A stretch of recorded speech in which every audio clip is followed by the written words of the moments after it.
One winter evening in 1917, a man appeared inside a locked room in the Capuchin friary at San Giovanni Rotondo. The doors of the friary were secured. No living person could have walked in. The man was wrapped in a black cloak of the old southern Italian style, the kind peasants wore a generation earlier. He sat down near the fireplace where Padre Pio had been absorbed in prayer, and he looked like any ordinary man from the countryside around Foggia. He looked real. He sat in a real chair. He occupied real space. The firelight fell across him the same way it fell across everything else in the room. Ordinary enough that Padre Pio asked him simply who he was. The answer changed everything Padre Pio thought he understood about purgatory. The man said his name was Pietro di Mauro, son of Nicola, nicknamed Prococco. He said he had died in that very room, in that very building, on September 18th, 1908. He had been sleeping on a straw mattress when a cigar he had left burning ignited the bedding. He died in the flames, asphyxiated and burned. He was not in hell, he was not in heaven, he was in purgatory. And God had permitted him to come to Padre Pio with a single request. One Mass, offered for the repose of his soul, so that he could finally enter paradise. Padre Pio told him, "Rest assured, I will celebrate Mass for you tomorrow morning." He then walked the man to the door of the friary, opened it, and stepped out into the courtyard. The night was cold. Snow covered the ground. Moonlight fell across the square in front of the church. And then the man who had been walking beside him was simply not there anymore. He had vanished. No footprints leading away, no sound of departure, just the cold and the snow and the silence.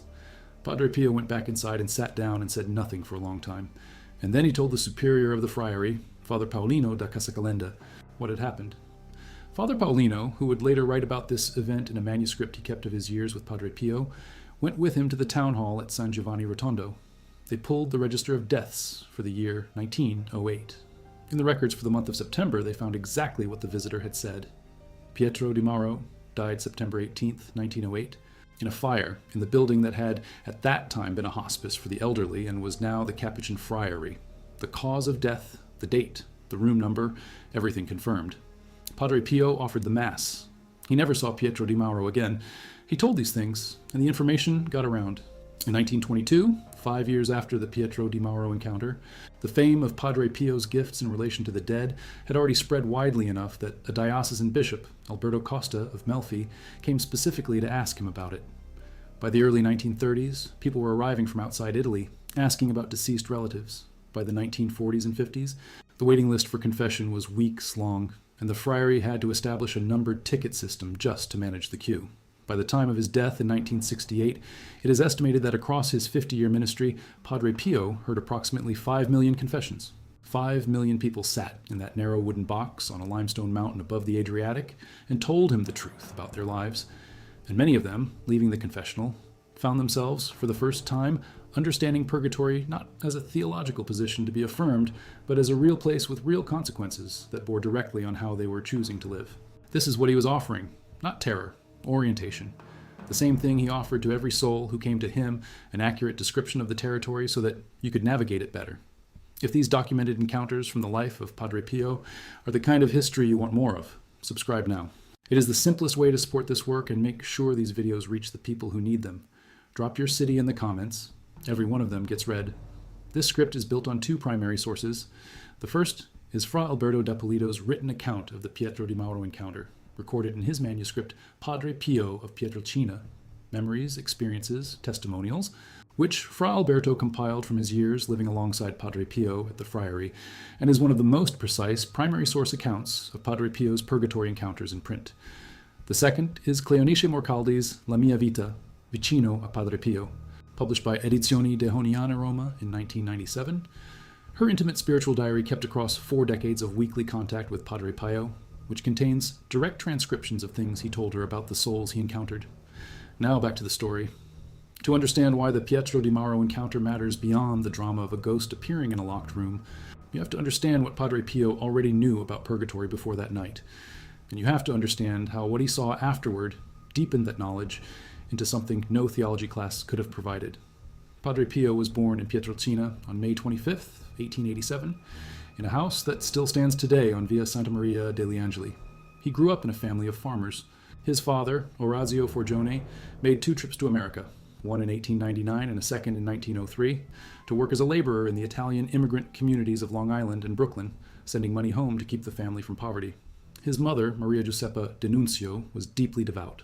Francesco, his baptismal name, grew up in a household where prayer was not a scheduled event, but a continuous condition of life. By the age of 5, he was already having experiences he could not explain, visions, presences, a sense of the invisible as close as the visible.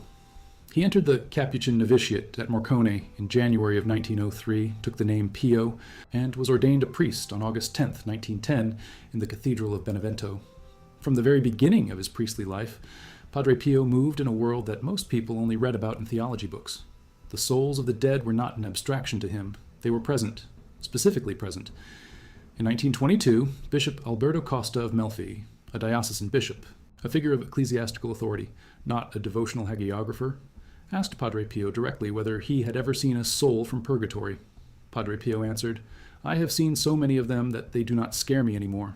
He said it matter-of-factly, the way someone might say they have made this trip so many times that the road no longer surprises them. He was not boasting.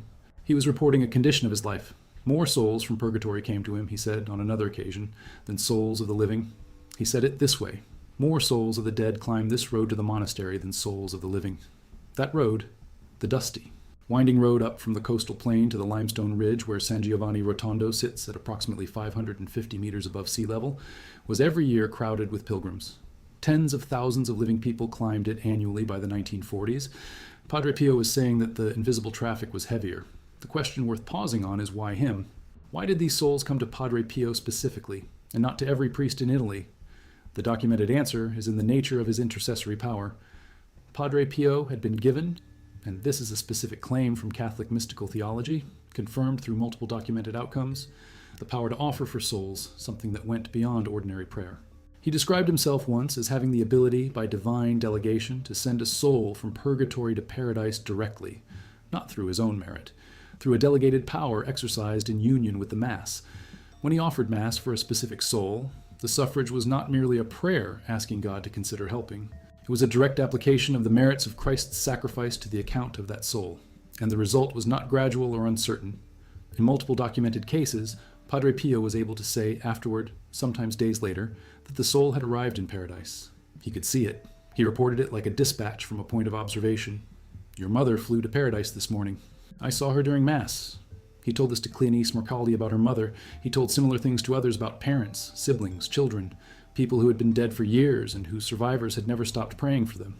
The accumulated weight of documented cases, just from the testimony of people who recorded their direct exchanges with him, not from second-hand legend, is substantial enough that the postulator of his beatification cause, Father Gerardo di Flumeri, stated in the formal documentation that Padre Pio's gifts in relation to the souls in purgatory were among the most consistently and thoroughly attested of all his supernatural gifts. The encounters were not all as dramatic as the Pietro di Mauro case. Many were brief, incidental. A friar testified that one day at the dining room table in the friary, Padre Pio abruptly stood up, walked to the convent door at a steady pace, opened it, and appeared to be having a quiet conversation with someone who was not there. 2 other friars followed him, puzzled. They could see nobody. When Padre Pio turned back toward the dining room, they asked him what had happened. He said, without drama, "Do not worry. I was talking with some souls on their way from purgatory to paradise. They came to thank me because I had remembered them in the Mass today." He said it the way you might mention that a few old friends stopped by. Then he sat back down and finished his meal. But other encounters left marks that never healed. And the one that left the deepest mark was not the Pietro di Mauro case. It was a different case, one Padre Pio told to Father Anastasio, and which was preserved in the friary testimony and later cited in multiple documented accounts of his encounters with the dead. One evening, Padre Pio was alone in the choir of the small church at the friary, praying, when he heard the rustle of a habit and saw, near the main altar, a young friar. The young friar appeared to be dusting the candelabra and straightening the flower vases on the altar. Since it was the hour of the evening meal, Padre Pio assumed the friar was Brother Leone, who sometimes had altar duties. He called out from the choir, "Fra Leone, go to dinner. This is not the time to dust the altar." The voice that answered was not Fra Leone's. It said, "I am not Fra Leone."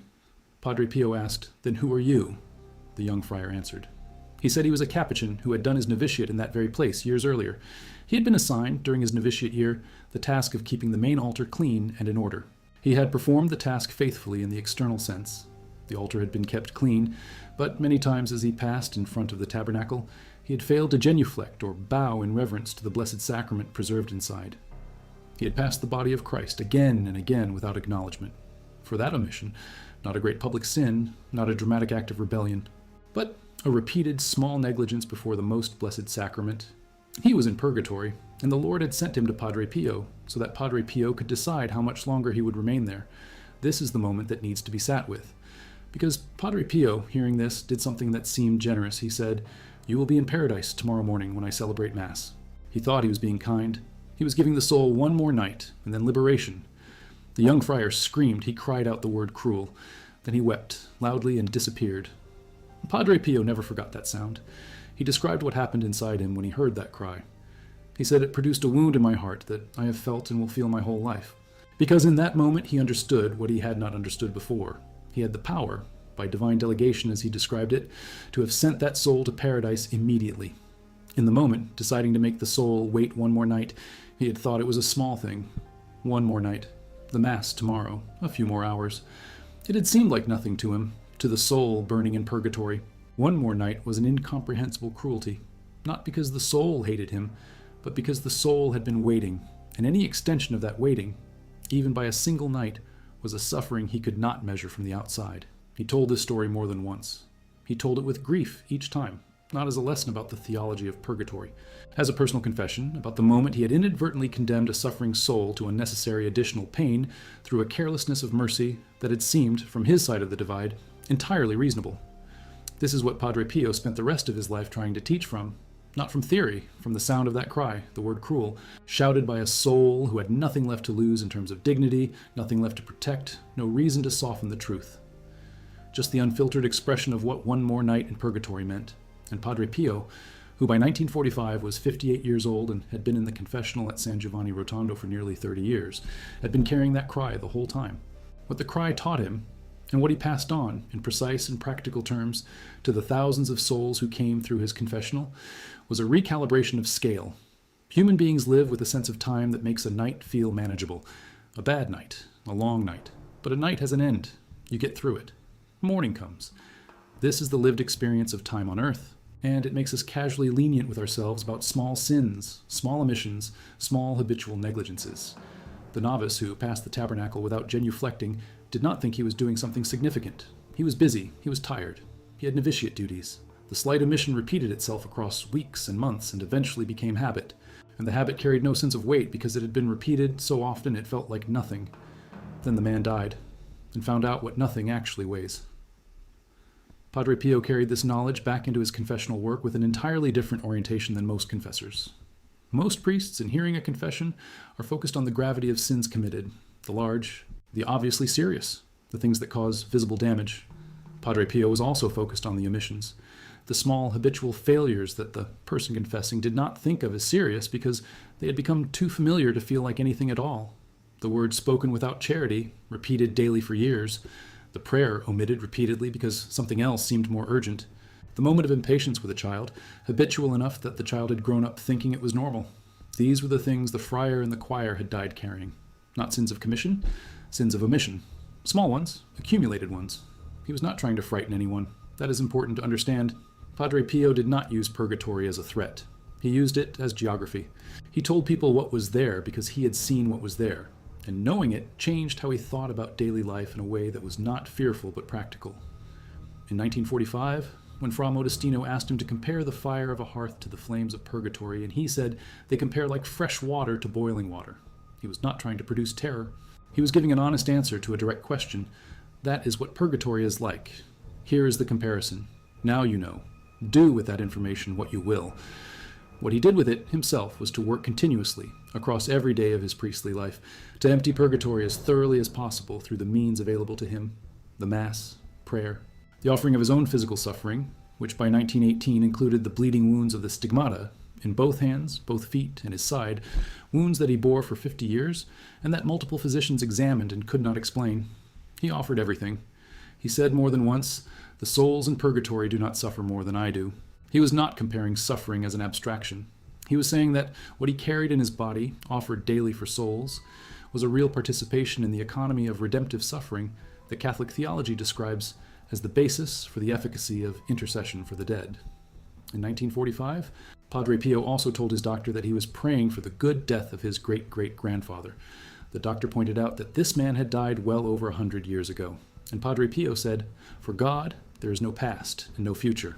Everything is present. So God made use at that time of the prayers I am saying now.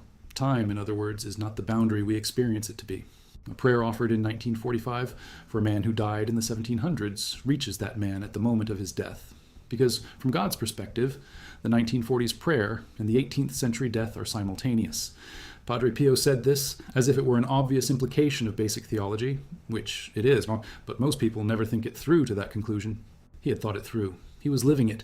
In 1945, Fra Modestino da Pietrelcina, a friar from the same town as Padre Pio, whose family had grazed sheep in the same fields where Padre Pio played as a child, asked him to compare the fire of a household hearth to the flames of purgatory.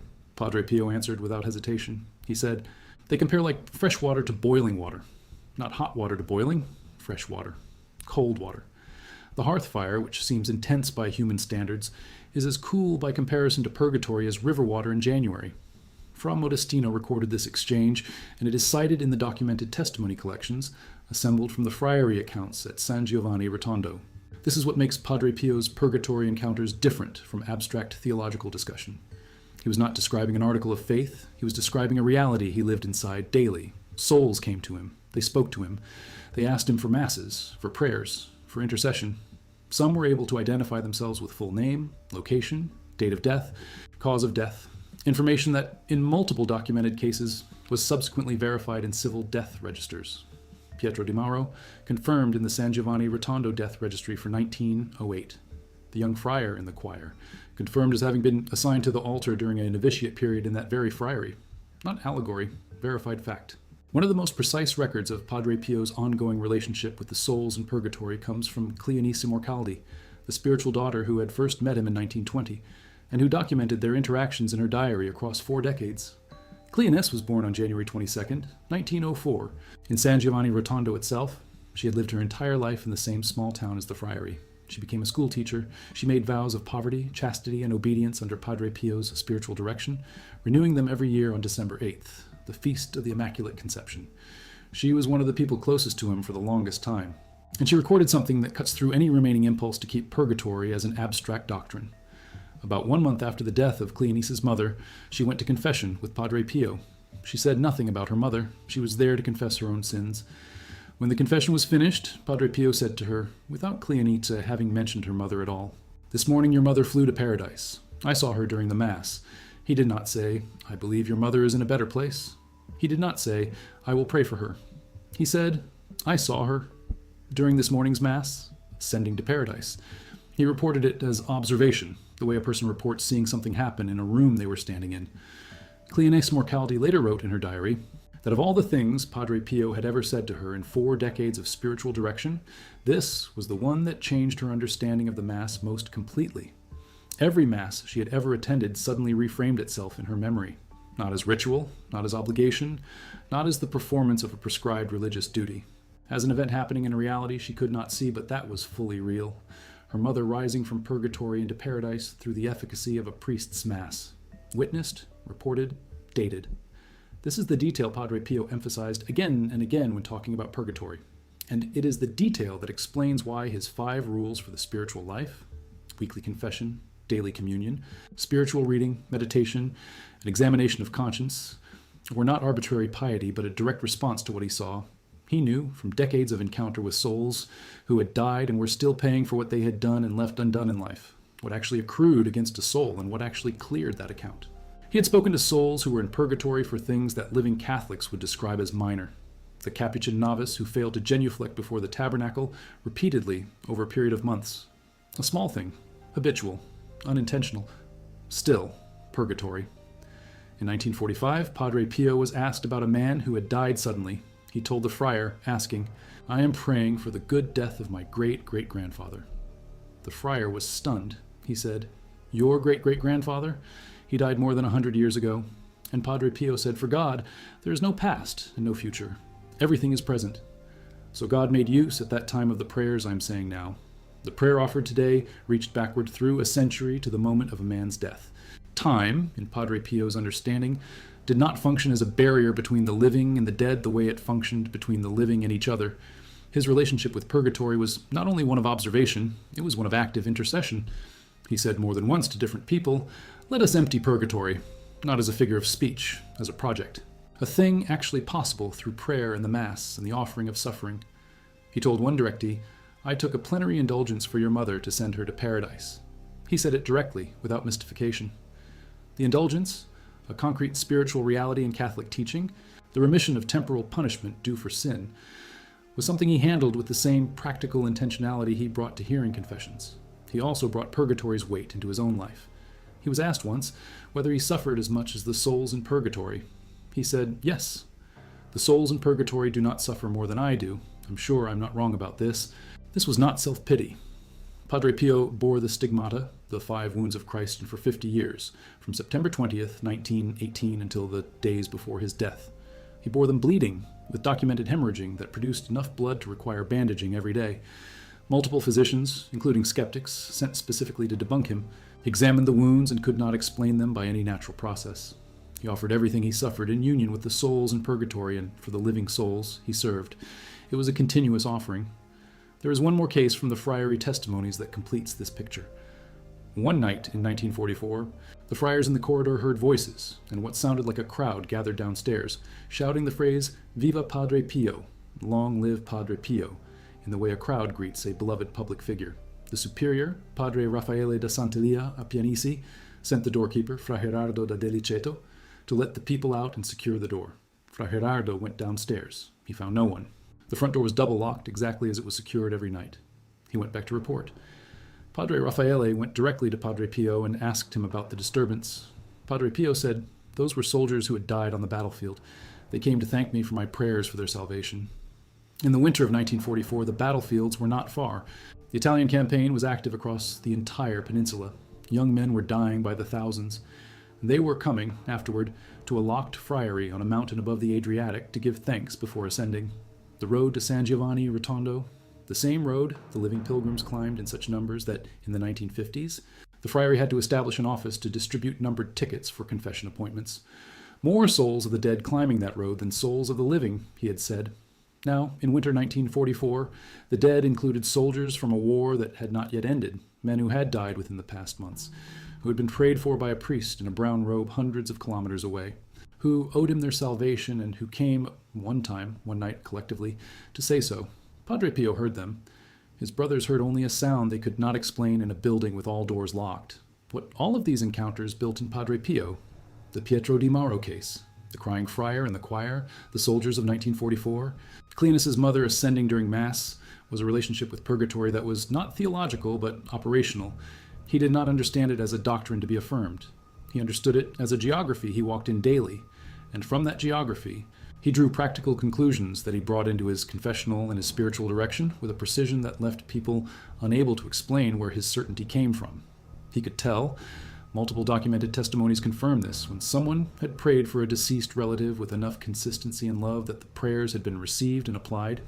He sometimes told people, spontaneously without being asked, "Your father is no longer in purgatory," or "Your wife has arrived."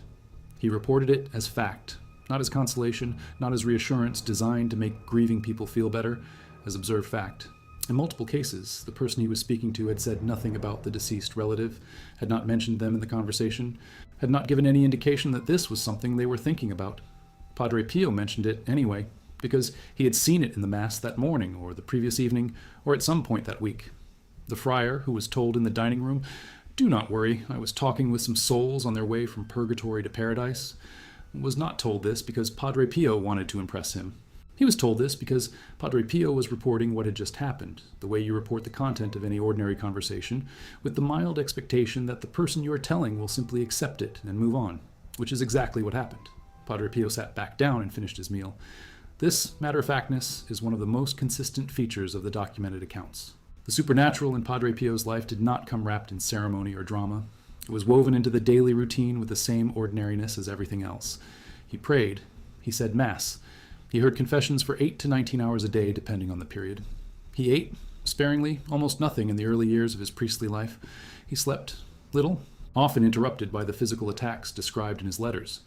And in the middle of all of this, the dead came and went. The soldiers of the last World War, the old peasant with the cigar, the novice who had walked past the tabernacle without bowing. He dealt with each of them and went on. The only one who produced a lasting wound was the one who called him cruel. He died on September 23, 1968, at 2:30 in the morning. The stigmata had disappeared in the days before his death. The skin had healed completely. No scarring, no trace. Fra Modestino da Pietrelcina, who had been the doorkeeper of the friary and who did the official inventory of Padre Pio's cell after his death, noted in his record that the cell itself was austere, almost to austerity beyond description. A cot, a crucifix, a rosary worn to smoothness, a few books, letters. That was what remained. Among those who had known him the longest, there was one detail mentioned in multiple accounts of the days following his death. The road to the friary, which during his lifetime had been crowded with the living, seemed quieter in the weeks after his death. Not because fewer living people came, in fact more came, drawn by grief and devotion, but quieter in some other way that those who had been there for decades noticed without being able to name clearly. As if the invisible traffic had changed direction, as if the mountain road was no longer being climbed in quite the same numbers, at quite the same rate.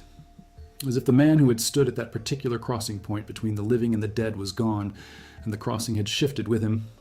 Cleonice Morcaldi, who had known him since 1920 and who died in 1987, said it plainly in her diary. She wrote, "There has been no other saint who, every time he was asked, would say whether a soul had been saved, had gone to paradise or purgatory, until the day and the hour of their liberation. Not a saint who occasionally, in dramatic moments, received supernatural knowledge. A saint for whom the wall between here and there had simply never been the wall it is for most people. For whom Pietro di Mauro, wrapped in a black cloak, was as visible and as real as the snow falling outside the door on a winter night in 1917. For whom a young friar cleaning an altar in the dark was as present as any living brother in the community. For whom the soldiers of the Italian campaign came in from the cold to say thank you before finishing the journey they had started on a battlefield somewhere in the Apennines, or the Po Valley, or the coastal roads of the south. He verified it in the morning. The registry confirmed. Pietro di Mauro, September 18th, 1908. Fire asphyxiation. Room number 4. The body in the registry died alone, in a building that was, at the time, a hospice for the elderly, managed by the civil authorities of the town of San Giovanni Rotondo, and had since become a Capuchin church and friary. The record was dry and administrative. Name, date, cause, room number. It contained none of the information about what came after. The registry only records when the story ends. Padre Pio was the record of what the story did next, and the soul stood by the fireplace, almost a decade later, and asked for one mass, and got it.